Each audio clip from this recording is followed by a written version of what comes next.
Three, two, one. Okay, welcome back to the Raw Prospect Podcast, everyone. My name is Emmy Nixon. As always, this is episode 56. Today is a full basketball podcast. And joining me, as usual, from Austin, Texas, the Stat King himself, Michael Wing. What's up, bro? What is going on? I'm very excited for this episode. It's our first full basketball episode in a long time, so let's do this. Yeah, I'm excited. Today we're gonna first we're gonna do our NBA All-Star teams, and this will be what we think the team should be, not predicting who the fans and coaches and media will pick. It'll be our opinions on who we think should get the All-Star nods, and then we're gonna finish up with college basketball talk.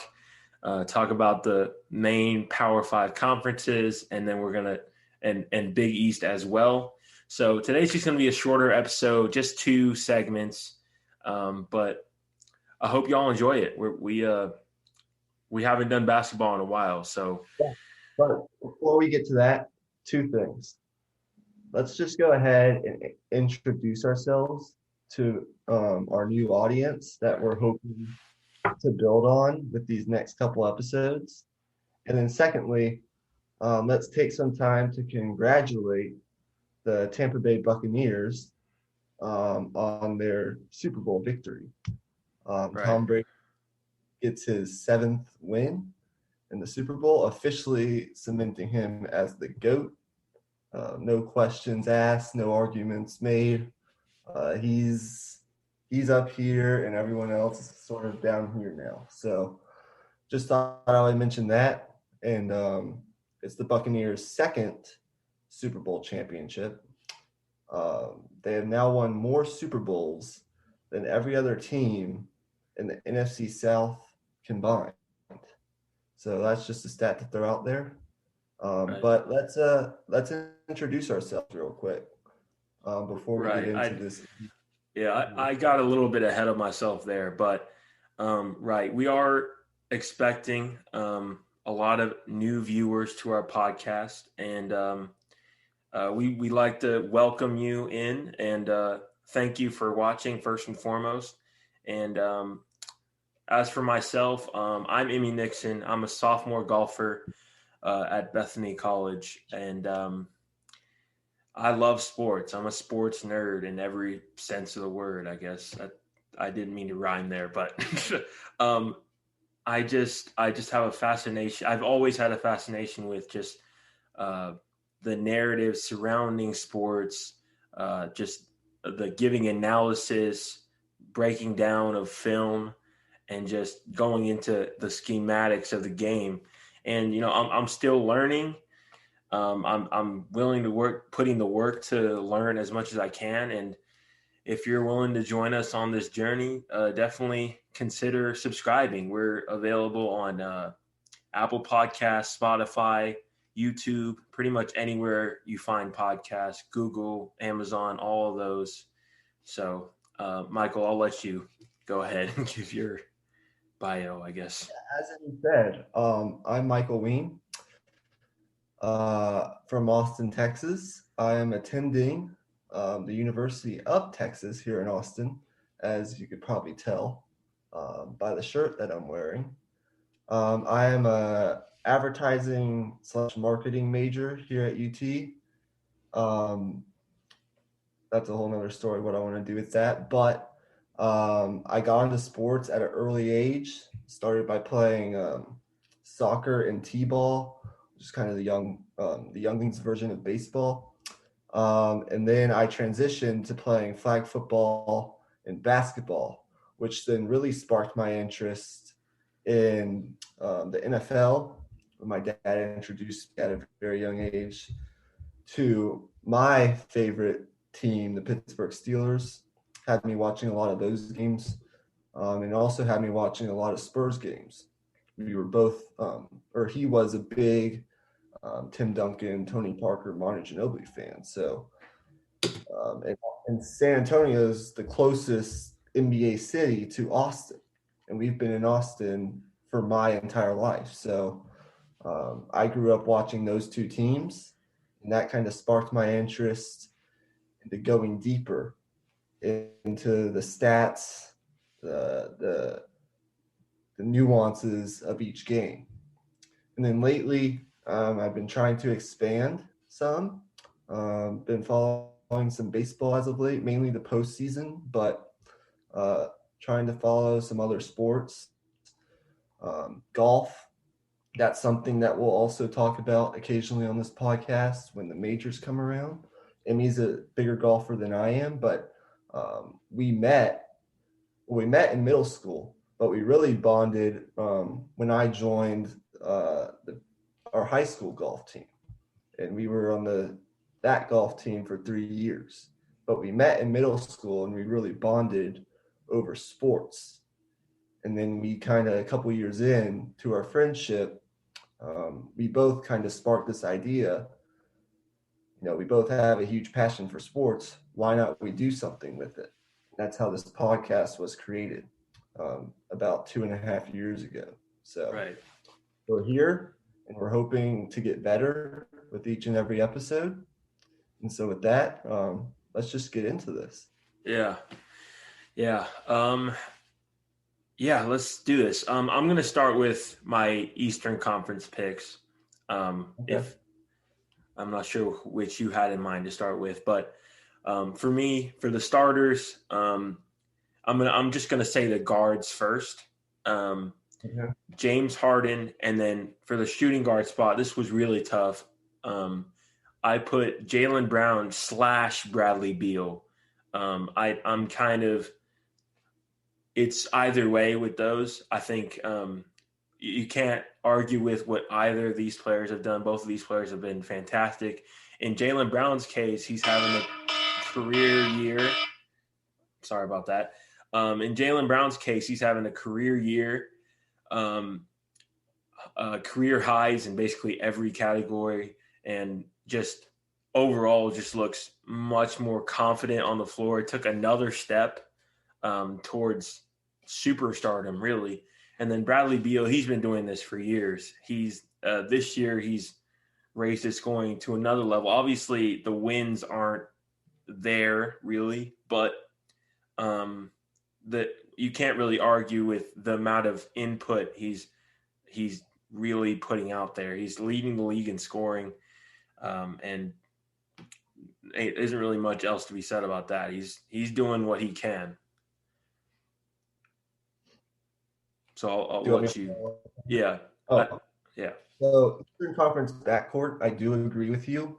I do have James Harden and Bradley Beal in those starting positions. Now, there is a valid argument, as you said, to be made for Jaylen Brown, but I have James Harden and Bradley Beal in those positions. If you look at James Harden, his numbers are down, but he's playing on a superstar studded team, so he's not getting as many shots as he used to. He's still averaging 24 and 11.8 assists, so basically 12 assists, leading the league in assists.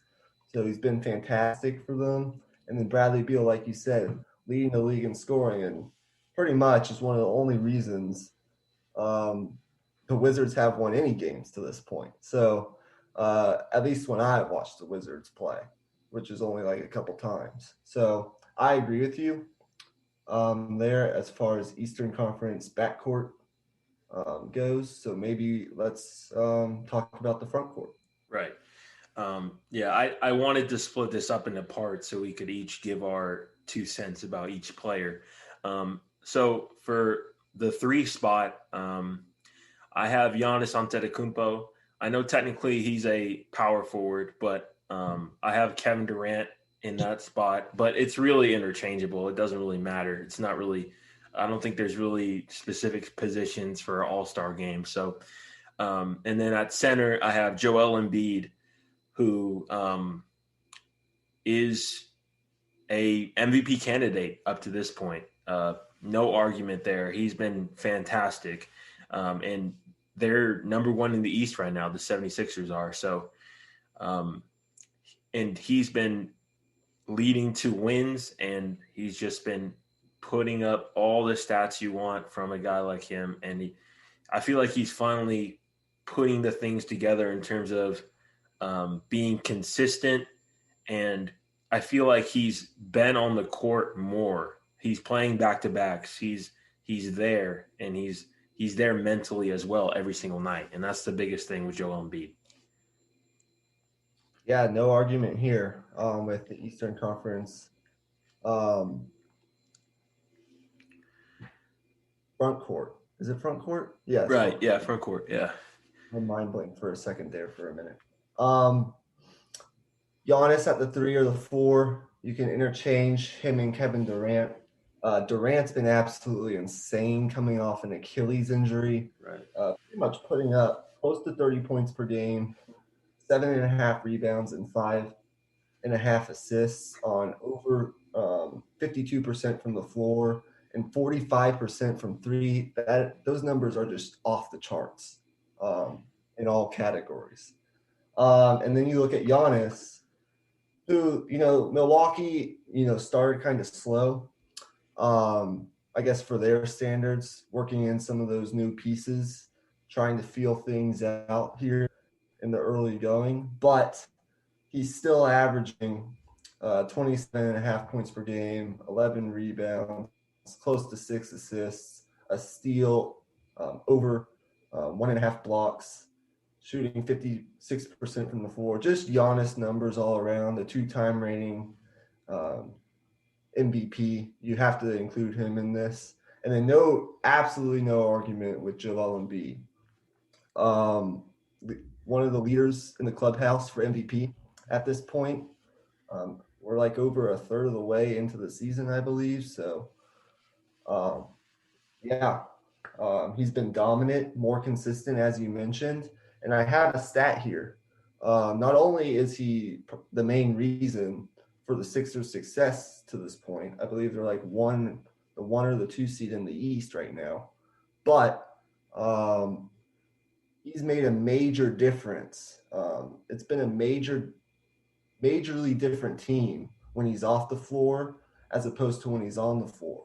When he's on the floor, the Sixers are plus 11.3 points per 100 possessions, better than their opponent. To when he's off the floor, they're a -8. So that difference right there just goes to show you the impact that he's having on a nightly basis, and he's being more consistent with his production. So I don't think you can make any arguments with the Eastern Conference front court, Giannis, KD, and Joel Embiid. I think the really only argument when it comes to the Eastern Conference starters is with that shooting guard position, with Bradley Beal, Jaylen Brown, whoever you want to argue to put in that spot. But otherwise, Right. I think we agree here. Yeah, in an interesting conversation would have come up if Kyrie didn't miss those 8 games, is Right, whether you would put him in the point guard spot over James Harden. But since he right, missed those games, I have to give it to James Harden there. Um, exactly. one thing I wanted to say about James Harden is he put up a 44 point, 17 assists game in his first game of the year, um, when he was with the Rockets, of course. But that was with no training camp, with new teammates, and I think a lot of people take what James Harden does for granted. I think people are really going to, when he retires, look back and just say, "I wish I would have just appreciated what he did," because some of the shots that he makes are just ridiculous. And I mean, obviously, you can say that about a lot of people, but he's one of a kind for sure. Exactly. And one note that I forgot to mention on Giannis, um, according to Bleacher Report, when he's on the floor, the Milwaukee offense is scoring 121 points per 100 possessions. That would be the best mark in NBA history. Remember, the Dallas Mavericks set the record last season. They scored, if you round it up, 117 points per 100 possessions. So now, when Giannis is on the floor, Milwaukee is historically the best offense ever. So he's making his impact goes beyond the numbers. So that's just a note that I wanted to mention. But if there's not, I think we agree kind of across the board. And Right. if you're Joe, Emmy and I do talk about sports a lot, and so we agree on a lot of the same things. Right. Minds kind of think alike. Um, we will disagree occasionally, but I think here we agree. So if you don't have any further facts or anything Right. to, And one of the main things about our show is we tend to agree, but we tend to have different reasons for agreeing. Like we'll still give our own 2 cents here and there, um, based of our opinions being different slightly. So I think that makes it a little better as well. But we'll get into the reserves here. We'll stick with the Eastern Conference. Um, so my reserve list is obviously.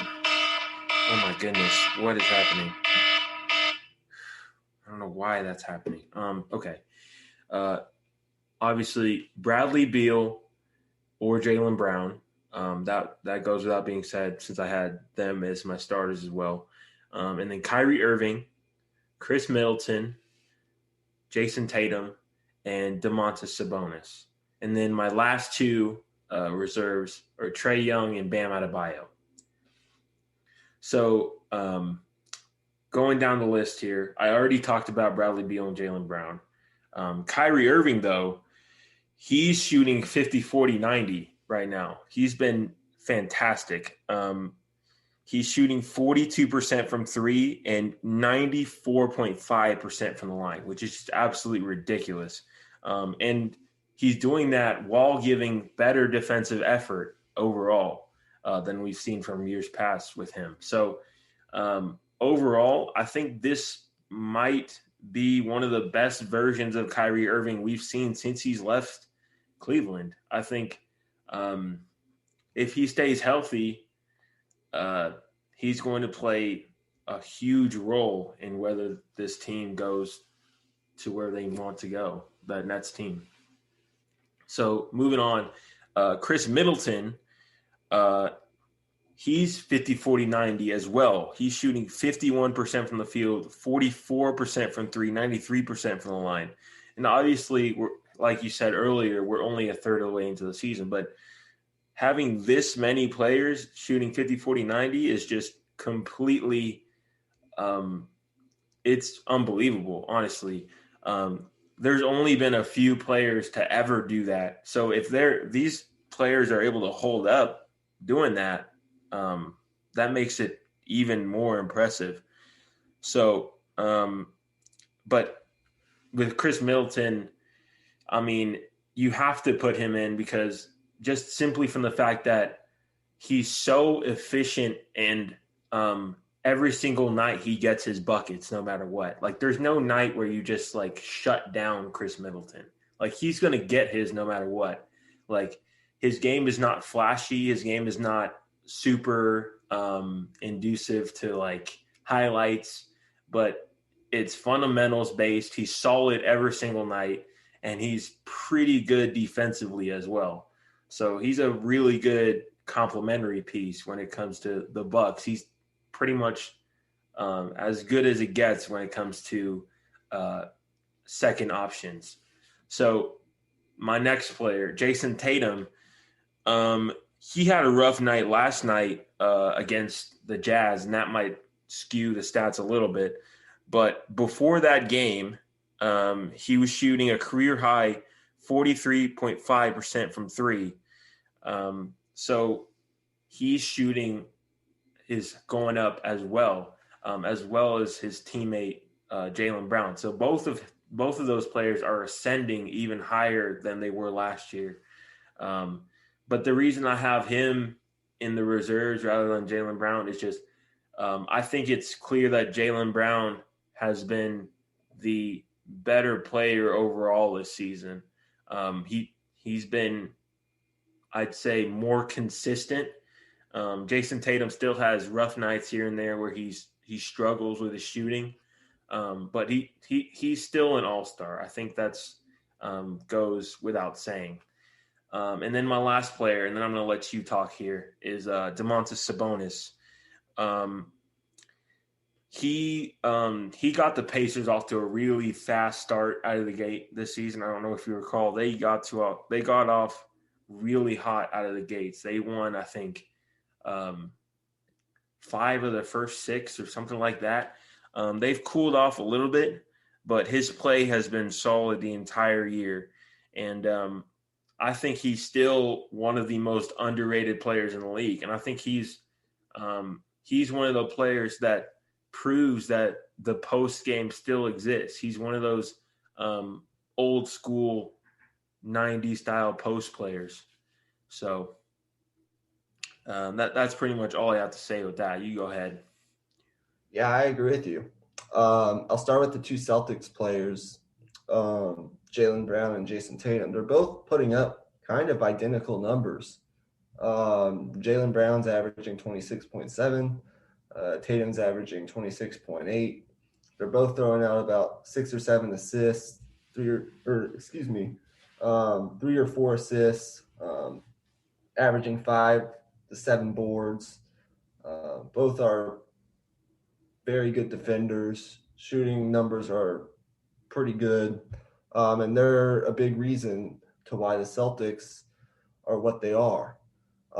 As far as Kyrie Irving, yes, he's been box office. If it wasn't for, and you said this earlier, if it wasn't for that 7 or 8 game hiatus that he took, for whatever reason, I don't think he ever revealed what the reasons were for that, but yeah, he's been box office ever since, averaging career high in points per game, threes per game, and 3-point percentage. So you have to include him in this. I do agree with Sabonis. Big reason for the Pacers' success. 21 and 12, basically, if you round his numbers up, with 5.5 assists. Shooting numbers are off the charts. But I would make an argument for Julius Randle, the New York Knicks. I don't have him in, but if you look at his numbers, and the Knicks got off to a pretty fast start. 22.3 points, 10.9 rebounds, and 5 assists. If you round those numbers up, that'd be 22, 11, and 6. And coming into the season, the only players to do that in a season are Wilt Chamberlain, Kevin Garnett, Oscar Robertson, and Russell Westbrook. So he'd be entering rarefied air. So I think there's an argument to be made for Julius Randle. The Knicks have slid kind of as of late, kind of as expected, but they just traded for Derrick Rose, and they've been playing better than I thought they would be. So, and then I do agree with Middleton. He's averaging about 21 numbers, 52% from the field, 45% from 3, and he gives you that every single night. Very consistent player, and he's also dishing out a career high 6 assists. He's leading that team in assists. So I think you have to include him in this conversation. And then Trae Young, forgot to mention him. Just watched a great game between the Mavericks and Hawks. The Mavericks obviously pulled it out in a thriller, but Trae Young's been fantastic. He's been a reason for winning this year. And the Hawks are right in the thick of things in the East. I think they're like the 7 or 8 seed, if I'm not mistaken. He's averaging about 27 points, 9 assists. His field goal percentage is down a little bit, but he's still shooting about 37% from 3, and he's been pretty consistent from out there. So, and the Hawks are winning games, and they're going to be in the thick of things in the Eastern Conference playoff race. So you have to include him in this conversation as well. I think we agree pretty much across the board here. I would just make an argument for Julius Randle. Right. You Yeah. can definitely make an argument there. I have a few honorable mentions to name as well. Gordon Hayward is one. He's been really good for the Hornets this year. And the Hornets, as of right now, are in the playoffs. So that's a really interesting one. If they're able to hold on to that, I think you can make a really good argument for him. And then Tobias Harris, back in that Dark River system in LA, we saw him be an all-star snub, and now he's back to that form. He's averaging 24 points per game on career high efficiency, shooting nearly 47% from three, which is just crazy. And then Zach LaVine, that's a little bit harder argument to make, but he himself, if you take out the team aspect of like the winning argument, he himself has been fantastic. He's improved his efficiency across the board, and he's been better defensively. So you can't really say that he's a one-sided player anymore. He's been much better defensively this year. And I think he's really made a point of doing that. And then lastly, Malcolm Brogdon, he's been really good this year as well. He's averaging 23 points and 7 assists. And with all of the roster movement, especially with that Oladipo trade with the Pacers, he's been a steady hand in that backcourt, and he's been a good leader for them as well. So, yeah, that's pretty much it. I mean, you can't really go wrong this year. There's so much talent right now in the NBA where there's like no matter what, there's going to be a lot of really, really good players that miss the All-Star game. Right. And I throw in one more sort of longer shot into that honorable mentions category.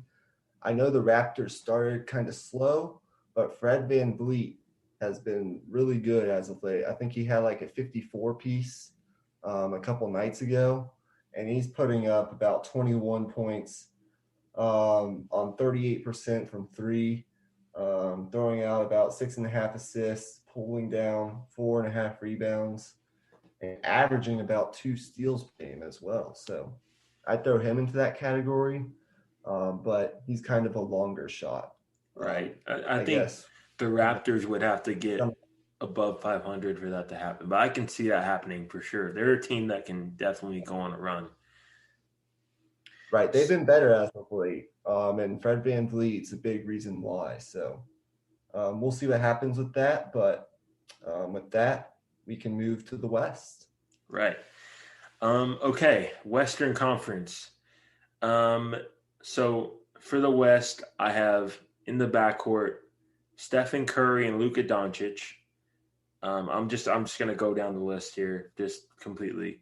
And then LeBron, Kawhi, and then Nikola Jokic. Steph, he's been really, really good. Like the first couple games of the season, it looked like he wasn't being as aggressive as he needed to be, and that kind of baffled me a little bit.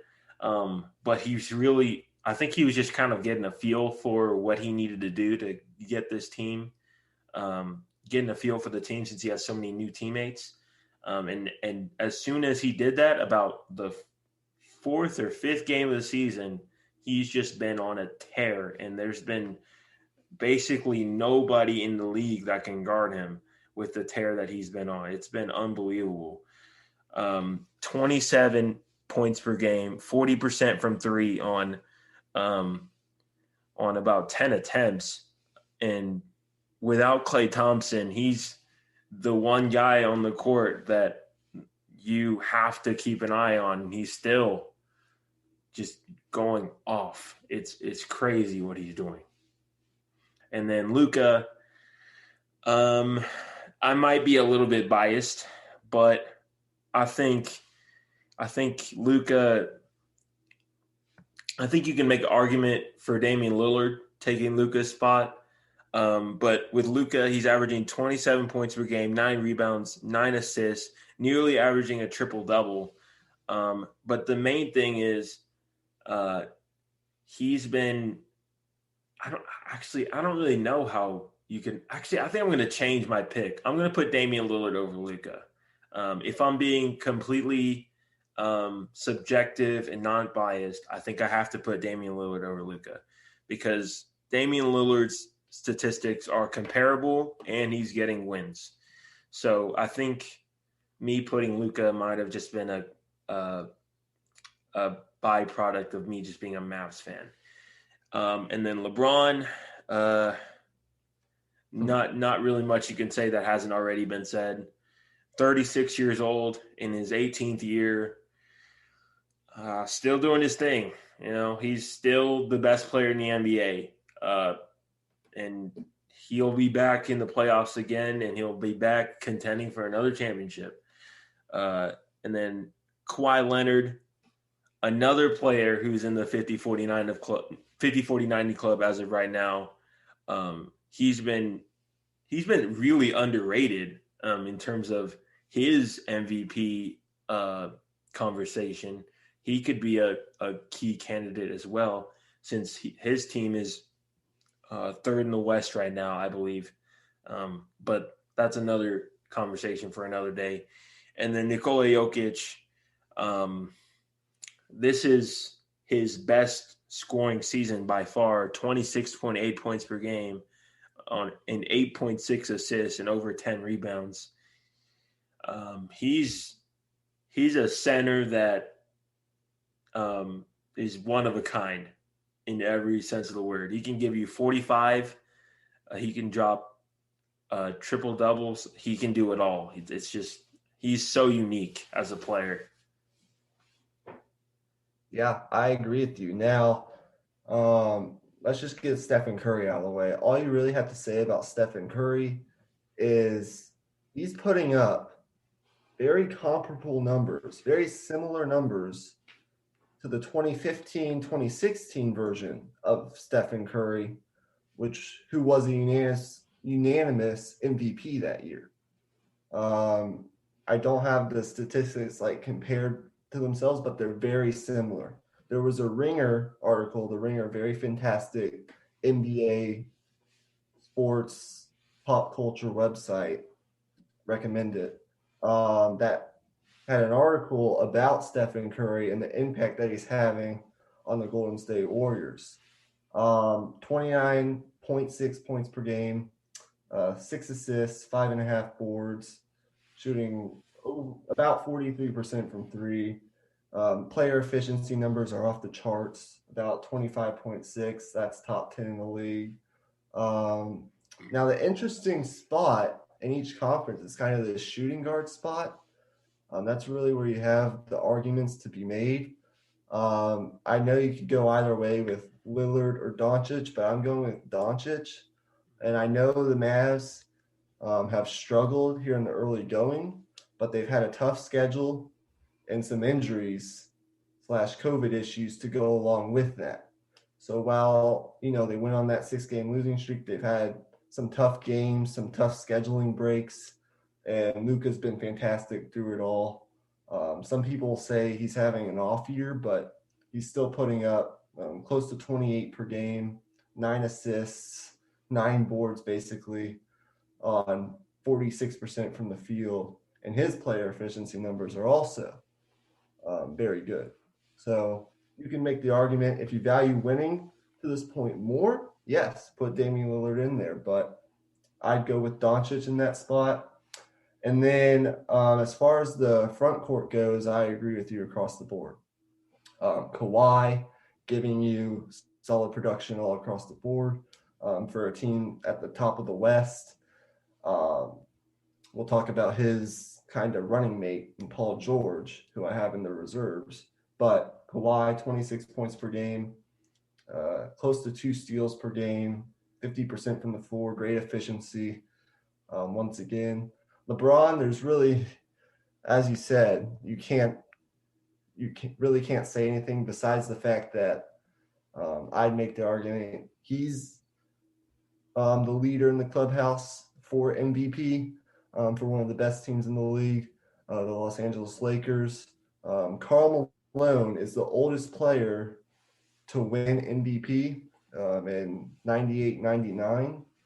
And this year, LeBron's a year older at age 36 or whatever he is, and he's putting up sort of a near triple double as well. I mean, 25.6, 8 rebounds, 8 assists. And that net rating is still pretty stout when he's on the floor and when he's off the floor. So, um, really nothing to be said there.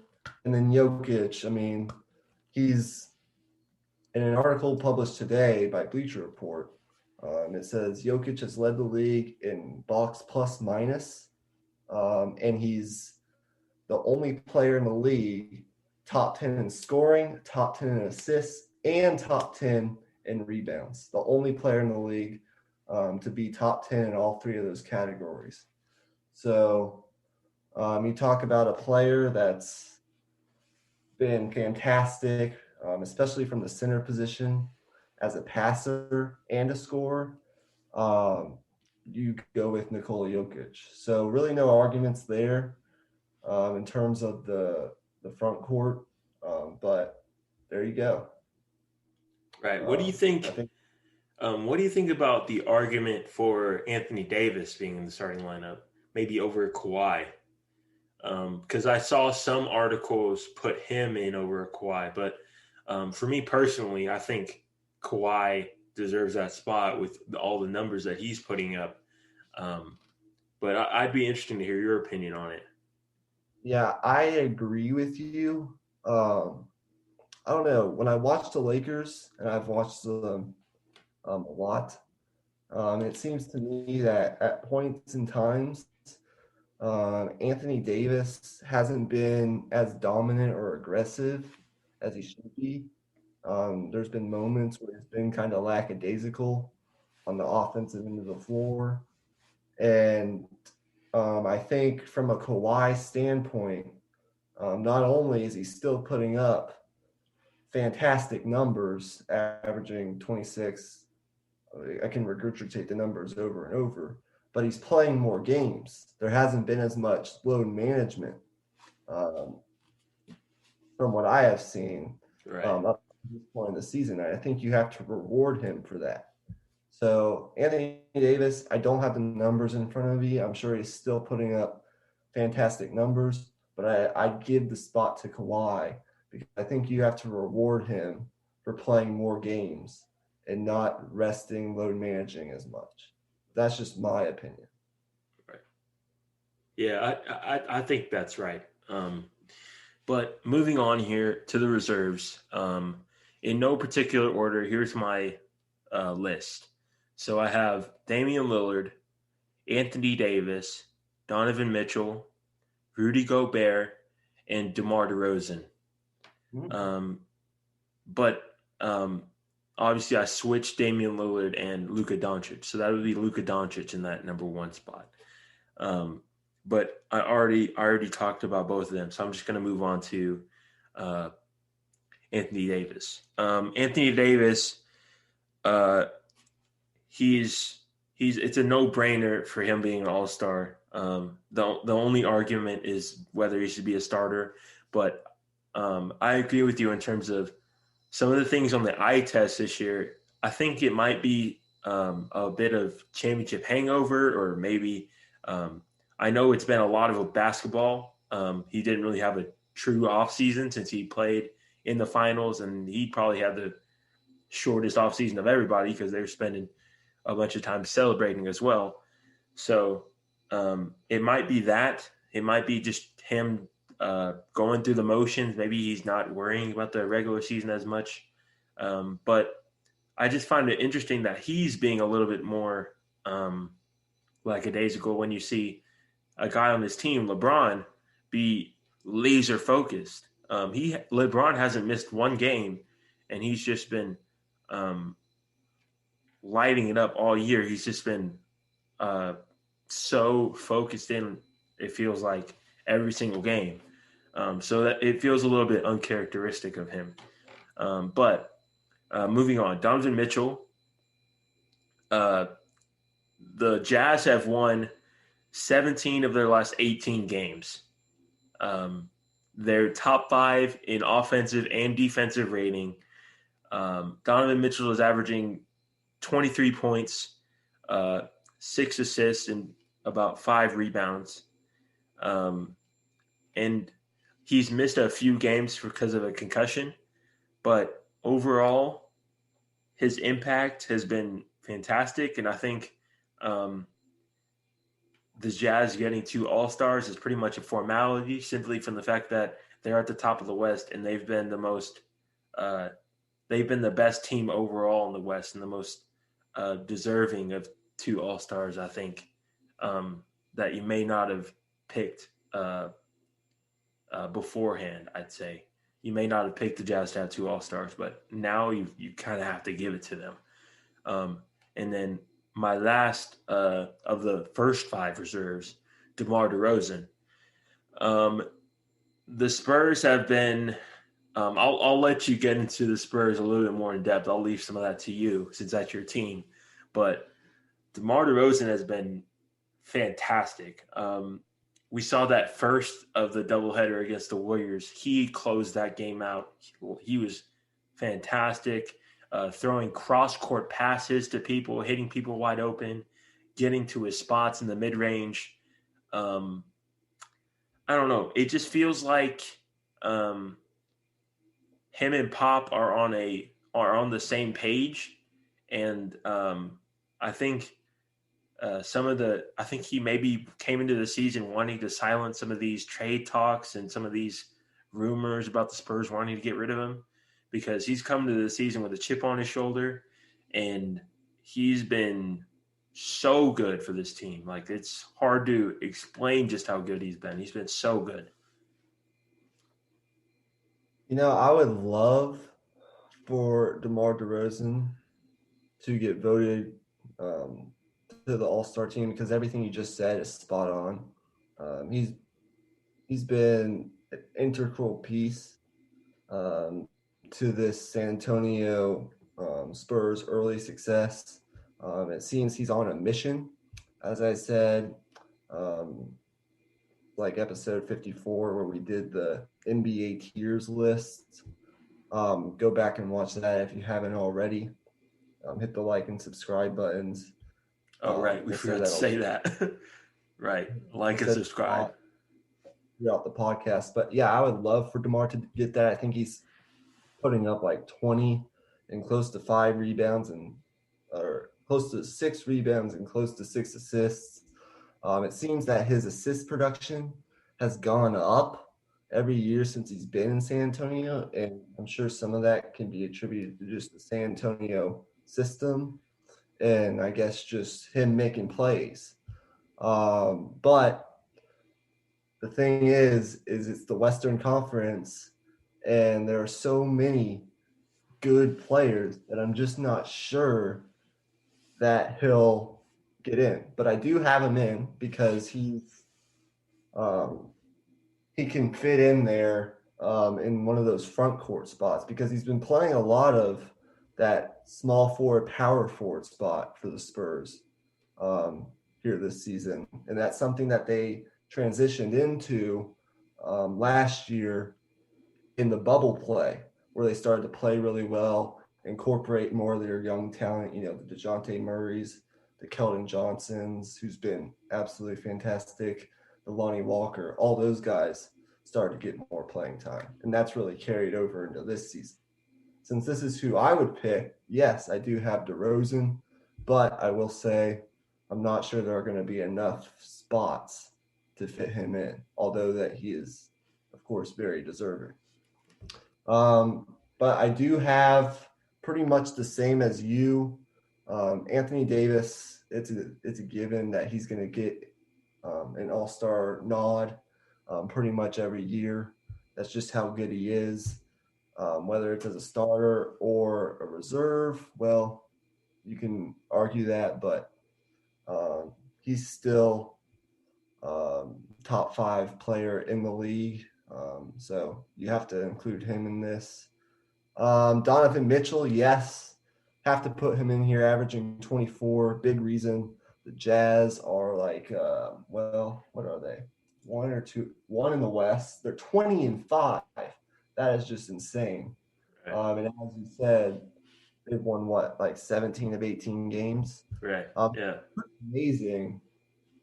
And I know I'm sidetracking a little bit here that just over a year ago, or actually under a year ago, we weren't even sure that Rudy Gobert and Donovan Mitchell, those two players, were going to be able to work out this whole COVID situation. They were having big problem over the whole COVID press comp. You remember the whole situation. It wasn't looking good as far as their relationship was concerned.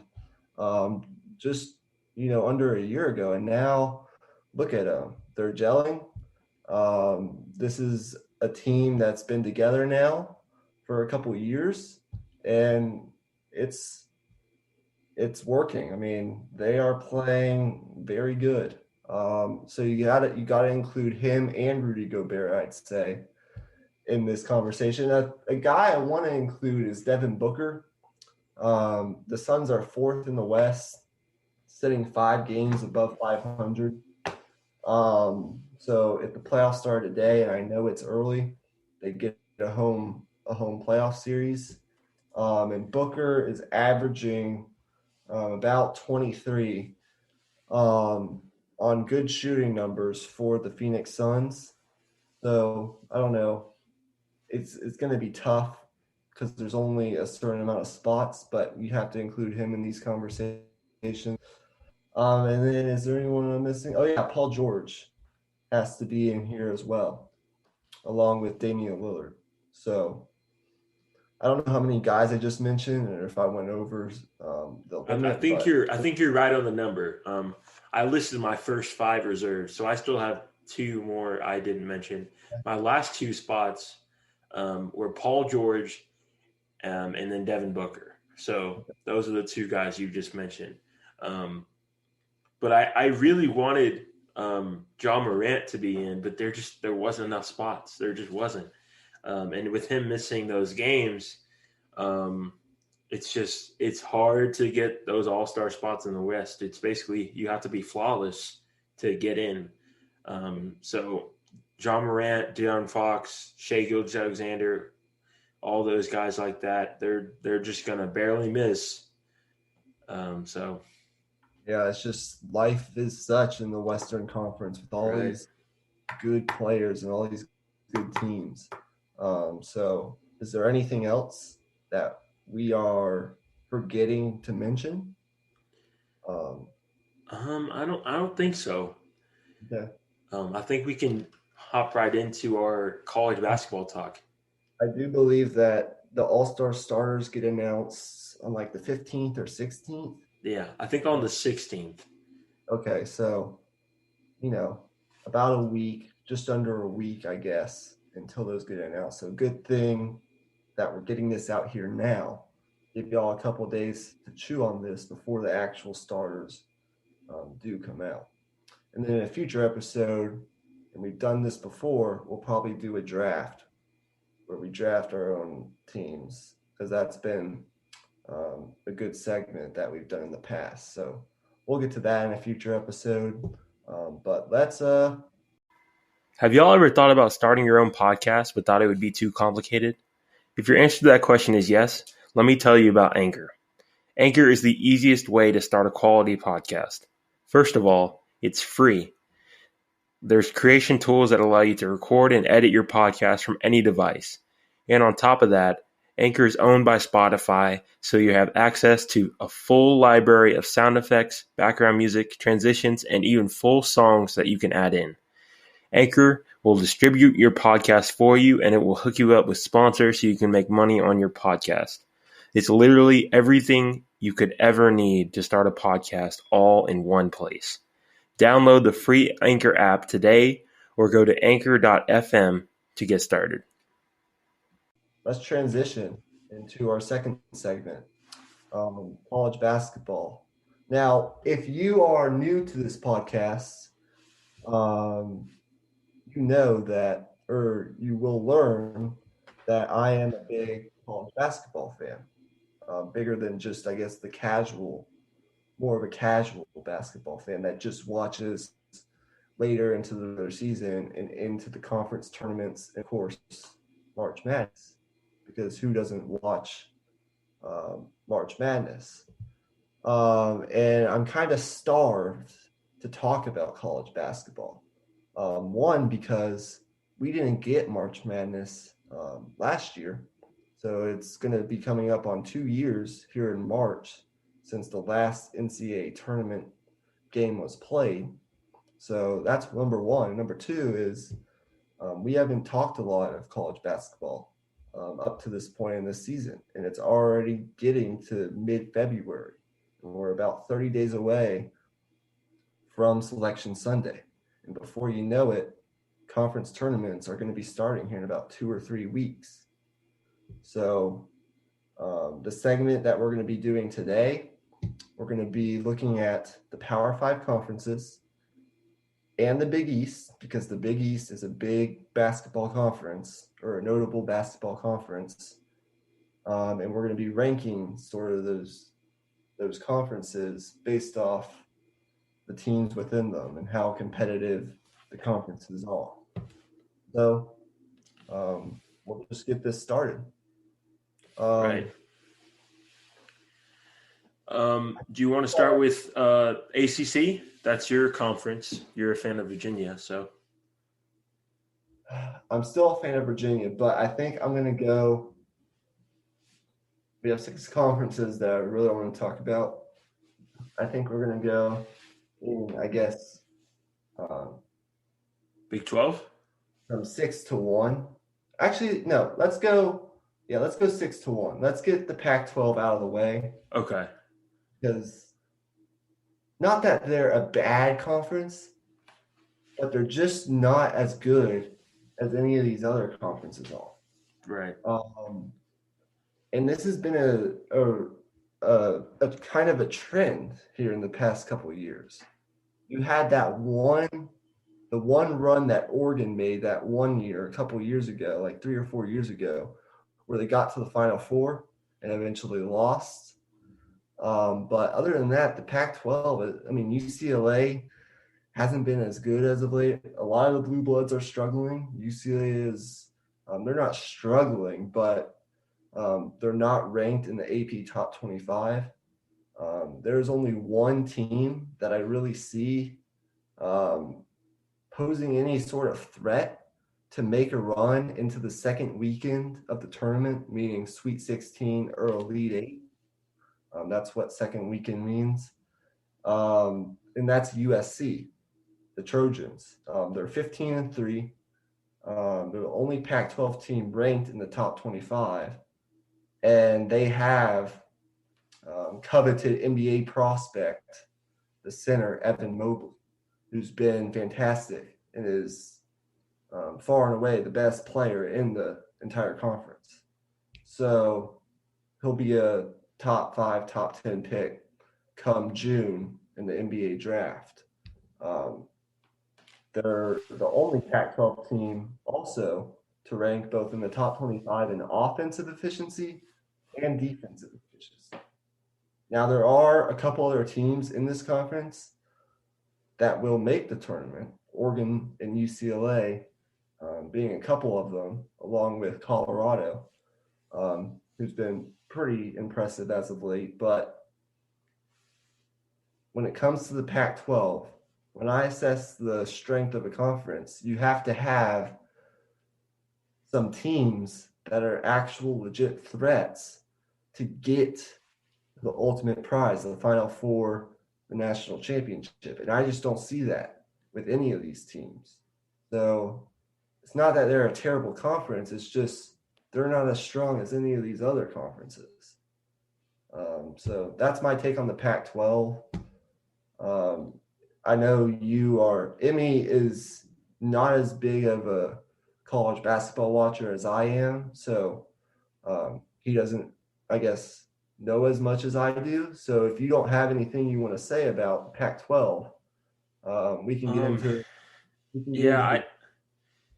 I'm not really sure what there really is to say. I mean, I think even for the big college basketball fans, I feel like Pac-12 games are so they're they're on the West Coast, so they're so late at night that they're hard to watch to begin with, and then add on to the fact that the quality is not as good as some of these other Power Five conferences.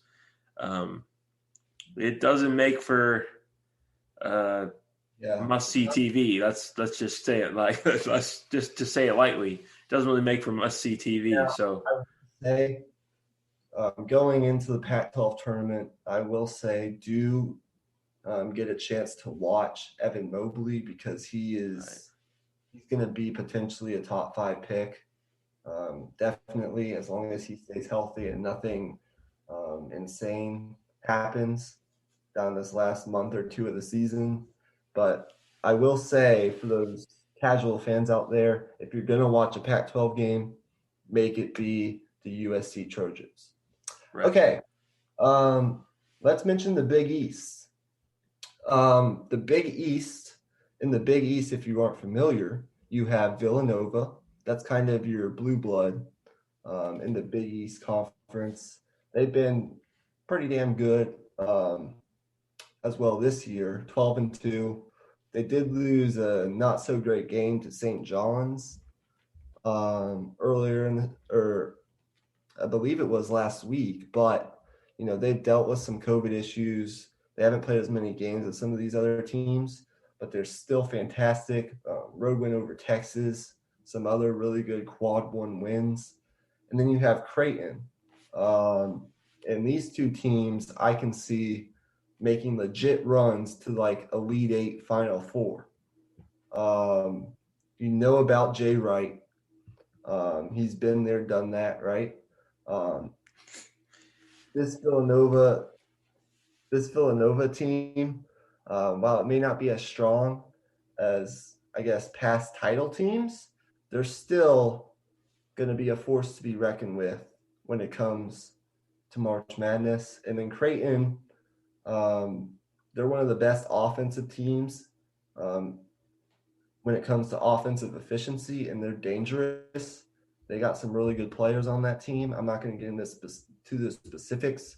We'll get into that in a future episode, but just for the sake of time, but they are legit 15-5, some good wins mixed in there. And I believe Creighton does play Villanova in a nationally televised game this Saturday. So if you're free, I suggest tuning into that if you can. And then they do have a couple other teams I do see making the tournament, but I guess these teams don't pose as big as of a threat.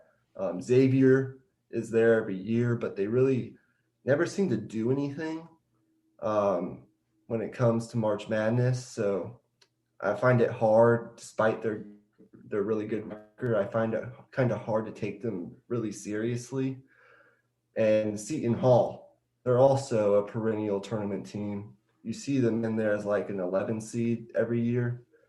And sometimes they make a run occasionally, but it's just hard for them because of the talent gap that exists between them and some of the other teams in college basketball. So those are two very good teams, but it's just hard to take them seriously based on small sample size and the fact that they don't usually seem to fare well in an NCAA tournament environment.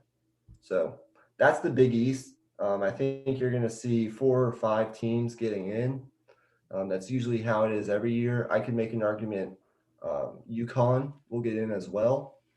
But the reason I ranked the Big East ahead of the Pac-12 is because they have the 2 teams that I can see getting to the Final Four.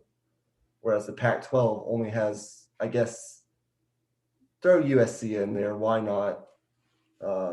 It's a 2-to-1 ratio. So, right. do you have anything you want to say? One thing that I do know about college basketball, I may not follow it that much, but like I may not know players, but I do know programs. And one thing I do know is that Jay Wright, in terms of developing players, that's evident every single year by not only the success of the Villanova program, but also some of those players having success in the NBA. We just talked about Malcolm Brogdon, what he's doing in the NBA. He's a former. Wait, no, he played at Virginia. What the heck am I talking about? Guys like Dante DiVincenzo and Jalen Brunson, guys like that who are really fundamentally sound. And stuff like that is really important in college basketball. And you're seeing that this year. I saw the game early in the year between Villanova and Texas. Jeremiah Robinson Earl is a player I really like. And they have some really good shooters on this team. And one thing in the tournament that's been really evident these past few years is you got to be able to shoot the three ball well. When you're playing elite defensive teams, sometimes the three ball is the only thing you're going to get, and you got to be able to knock those shots down. And I feel really good about Villanova's chances because they've got shooters up and down their roster. Yes. And also, when it comes to Villanova, they're usually pretty experienced. They don't have a lot of these one and done. As good as their players are, Jay Wright likes to keep them in that system for a couple years and develop them. And that's why you see players like Jalen Brunson and Dante DiVincenzo make an early impact when it comes to the NBA. So that's another factor. And if you got to know one thing about college basketball, it's that coaching and experience matters a lot, especially when you get to tournament time. So when you have Jay Wright and a lot of experience and players that can shoot, you're in good shape. Right. So Villanova is going to be there, whether you like it or not. Right. So that, and then watch out for Creighton. They are a team that when you're filling out your bracket, and I guess it will all depend on the draw and who gets who, but they're going to be dangerous. They're going to be dangerous. So just keep that team in mind when you're filling out those brackets. All right. The fourth conference, I should say, I have on my list is the ACC. Okay. Usually, the ACC is at the top of this list, or at least the past decade, that's been the case, but not this year. And there are a couple of reasons why. Number one, the blue bloods of this conference, I should say, Virginia, I kind of call them a new blood because they've only been really, I guess, a perennial national championship contender for like the last decade or so. But the blue bloods, I'm talking about Duke and North Carolina, they've been pretty bad, especially Duke. Duke has their first losing record since 1999. So it's been, I guess, 22 years since they had a losing record. And right now they have a losing record. And it's going to take a miracle for them to get into the NCAA tournament field. They're usually right at the top of this conference, but this year, for some odd reason, it's just not working out for Coach K. Carolina probably will make the tournament, but they haven't been as good, and they have some really, I guess, bad losses mixed in there. I really don't understand, but we'll go deeper into this as we get closer to the tournament. But let's talk about what's good about the ACC. Virginia is still really good. Tony Bennett doing another fantastic job. Virginia, 14-3. I am still a supporter of Virginia. And I probably will be an even bigger supporter given that my sister just got into UVA and is seriously considered going to UVA. Nothing's official yet, but it's kind of trending in that direction. They are still the defending national champions technically 2 years ago. Um, we can get into the players in a later episode, but one of the things I'll say about Virginia is they're turning into, not only are they still very good on defense, but they've also turned into an offensive juggernaut. They're putting out their highest points per game output um, by a lot this year here in the Tony Bennett era, and that's dangerous. When you have a team that is dominant on both ends, watch out. And then Florida State. Those are kind of the two teams I'd look out for to make Final Four runs out of this conference. You can throw also Virginia Tech into this conversation, veteran team um, with some experience, great from an outside shooting perspective, and I could see them getting hot at the right time and making a deep run. Those are kind of the three teams I see as like Elite Eight, Final Four good. Maybe not so much Virginia Tech, but definitely Virginia and Florida State, both of which I call kind of new bloods. Leonard Hamilton's done a really good job at Florida State. Seems like every year now he's putting players into the NBA draft, more so than I guess Virginia is. But yeah, those two programs are very good. Um, I think you can say probably 6 or 7 teams will still get in from the ACC because it's not a bad conference. It's just since the Blue Bloods are down this year, we can't elevate it above the Big Ten, the Big 12, and the SEC. So we'll go deeper into this in a future like each of the teams in a future episode. But just for the sake of conferences, when I look at the ACC,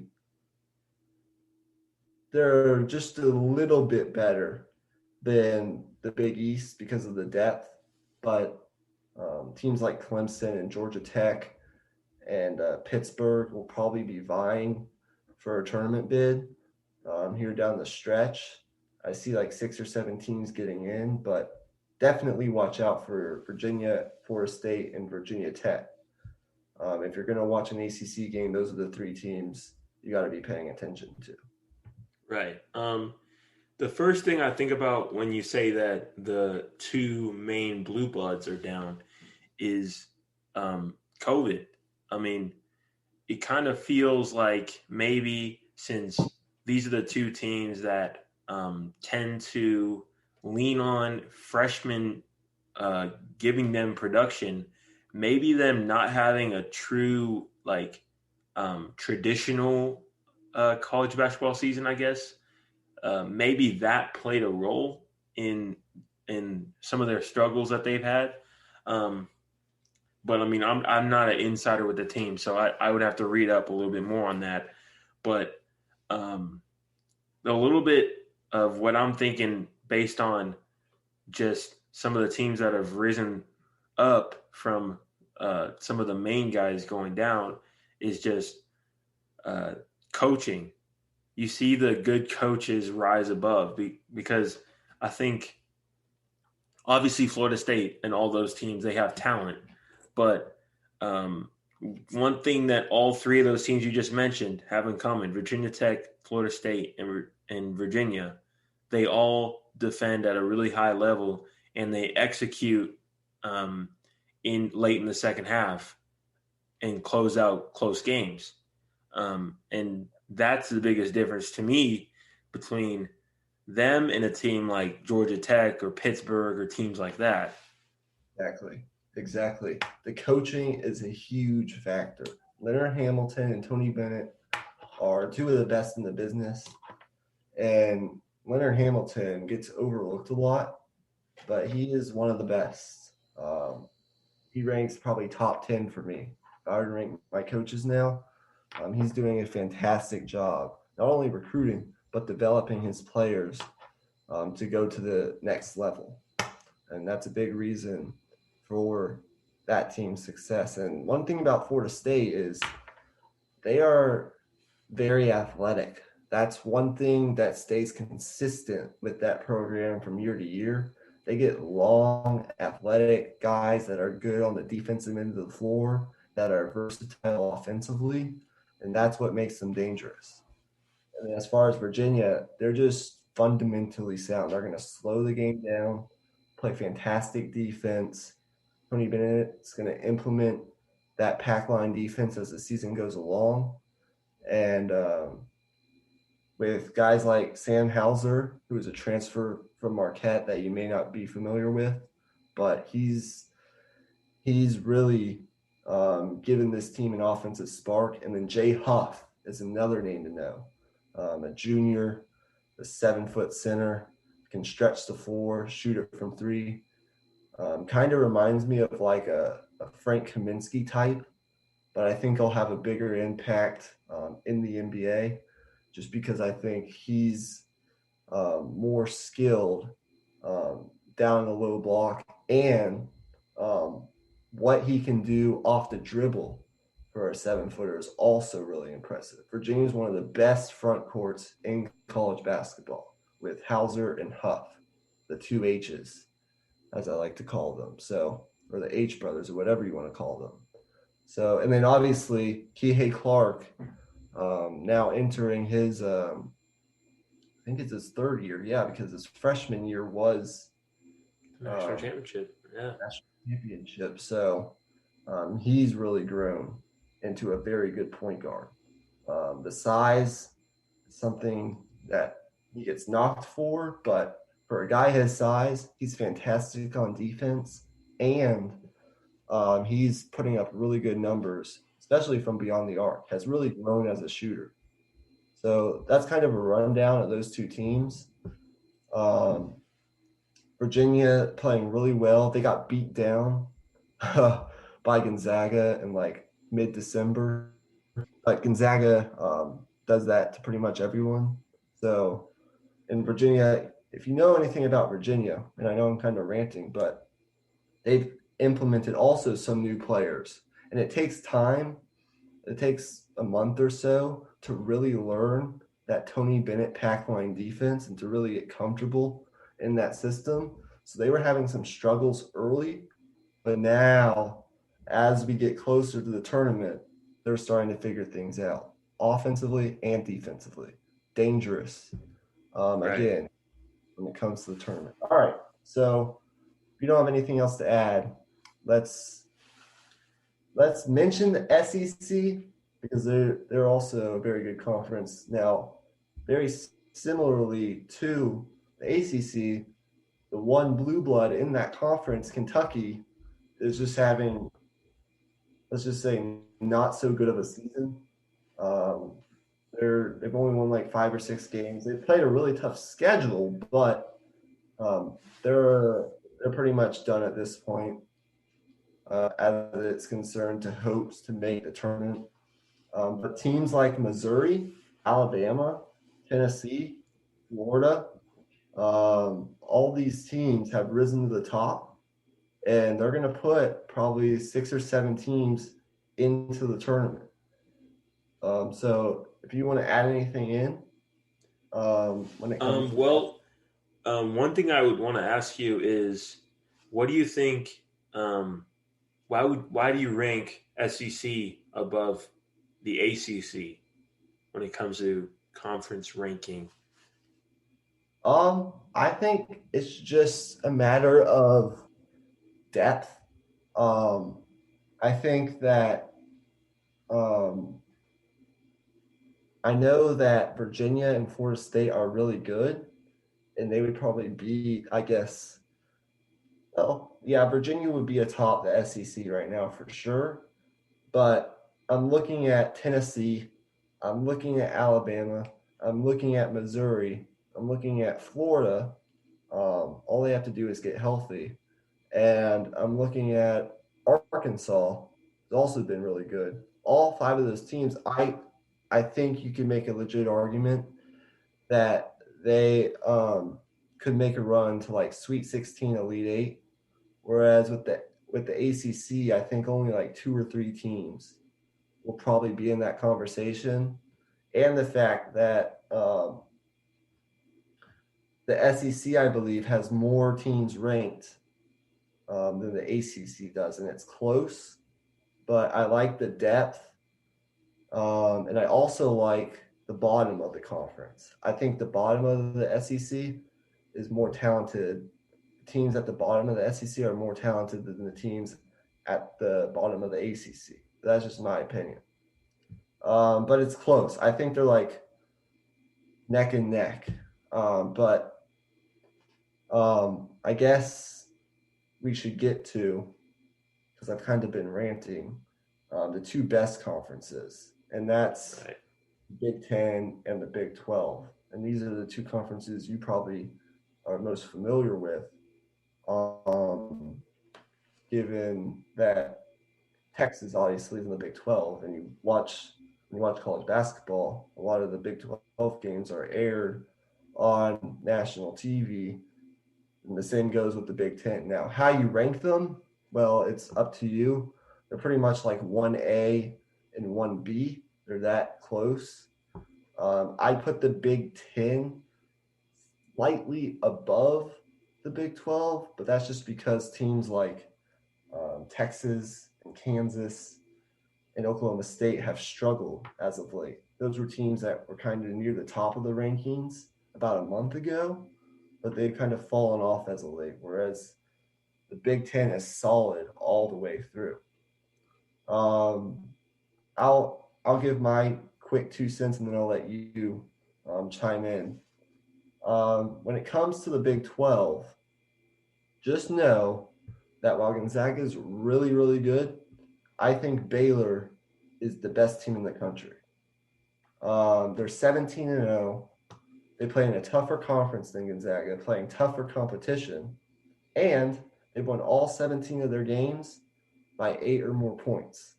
Just been dominant um, all throughout the year. So, and when it comes to offensive and defensive efficiency, Gonzaga is a little bit better on offense, but Baylor's a lot better on defense.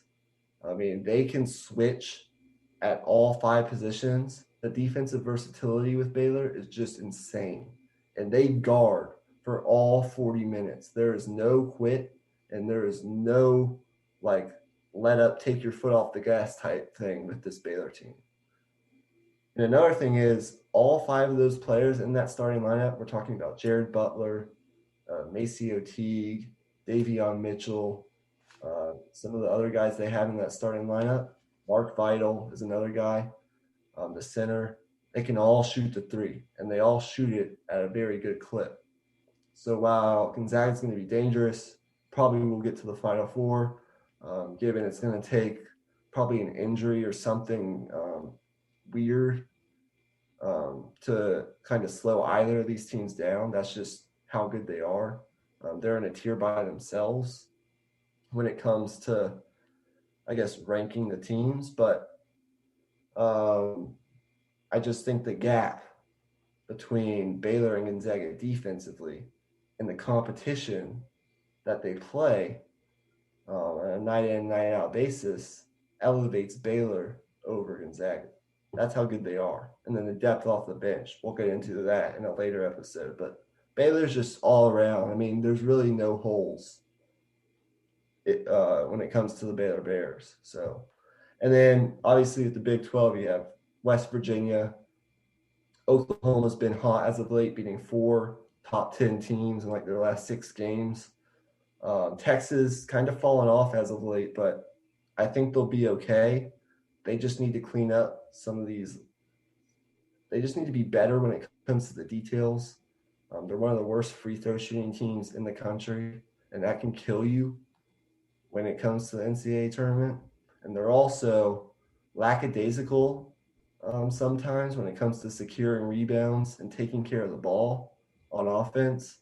So while I like a lot of their pieces and they're one of the more experienced teams in not only the Big 12 but in the country, and they have some very good wins, and all their losses are like quad one losses. It's not like they're losing to trash every night. They play in the Big 12. They got to play, Baylor, and they had to play Villanova earlier in the year. They lost to Oklahoma. They lost to all these teams that are ranked in the top 20. So I think they'll be fine. They just got to clean up some of the details. And then Texas Tech and Oklahoma State with Cade Cunningham are also both teams to watch out for. So 7 out of the 10 teams will most likely make the tournament. And I could make an argument for an 8th with TCU, but their resume isn't really as strong right now. They need a couple more quality wins heading in here to elevate into the field, but I can make an argument for TCU as well. So, and in the Big Ten, right now they have 3 teams ranked within the top 6. Michigan, only 1 loss, but they've been kind of suspended here for the past week or so with a COVID outbreak. So haven't gotten to watch them play as much, but when I have watched them, they've been great. And then Illinois and Ohio State have also been really good. And then you have Iowa and Wisconsin also up there, but both of those teams have struggled as of late. But that's also because it's the Big Ten. You're going to lose some games. So that's my, 2 cents without going on for too long. I'll let you chime in here with a couple thoughts. Right. Right. Sorry. My voice cracked right there. Yeah. Wow. When I texted you earlier when I was doing my prep, I texted you. I was like, "Does Baylor have any weaknesses?" And you just straight up said, "No." That's unbelievable to me. That's wild to me. I saw a game they played earlier this year. I can't remember who they were playing, but I believe it was in Hawaii, or it was like a conference mashup series, kind of like where a conference plays a conference. And you're right. I mean, they in order to be as good as what they're doing, I mean, there's no way you can make any mistakes. They're relentless defensively. They swarm all around. And one thing you mentioned is their switchability. That's one thing that I think is underrated when it comes to college basketball. You don't see it as much in college basketball. You see a lot of hedging and recovery when it comes to pick and roll. But being able to switch and not even have to worry about people taking advantage of matchups, I think that's a huge advantage because you're not having to rotate at all. You're just, boom, you're there. So props to them being so dominant. They're unbelievable so far this year. And then I wanted to say a few things about Texas. Like you said, they as of late they've struggled a little bit, but I think you're right. I think they'll be fine. When you when you think about how this team is shaped up, a lot of veteran guard play. What's his name? Coleman. Matt Coleman. Right. Matt Coleman is really good. And then you have Andrew Jones as well. And then the front court, you got Jericho Sims, Greg Brown, and you have a lot of length. So those guards can be aggressive defensively. They can get in the passing lanes, knowing that if they get into the lane, they got to deal with all that length. So when you're able to play with house money as a guard and not have to worry about getting beat, that makes it so much easier. And I think that's going to play a role in the tournament. I think people are going to really struggle to score in the paint against Texas. Right. I think they're just going through a stretch where they're playing teams that match up well with them. They're able to spread them out with their shooting, but not every team is going to be able to do that. So exactly.